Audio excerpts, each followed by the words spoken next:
Here's another small item that Harbor Freight carries.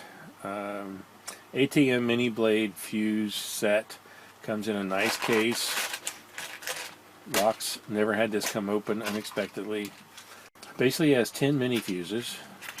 So if you wonder what size a mini fuse is, there's what size they are. They are the small ones. Most modern vehicles use these really small ones. So there's 10, it goes 5, 10, 15, 20, 25, 30 amps. Basically 10 of each.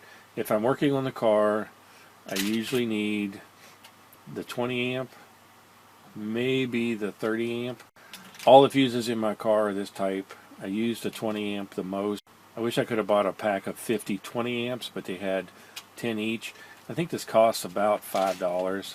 I caught it on sale, but I didn't use a coupon on it. I bought this, stuck it in my truck, and the trailer that I pulled started blowing fuses.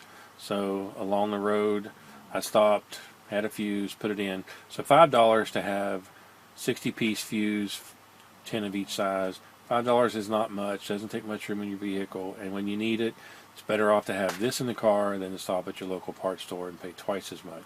And it's see-through, so you can see how many you have. You start running low. Here again, this probably isn't something you necessarily go to Harbor Freight for, but since they carry it, and I saw it in the sale paper, I went ahead and bought it. Highly recommend you buy this, stick it in your car. You'll have it when you need it. If you like these reviews, please like the video, subscribe to my channel. Thanks for watching.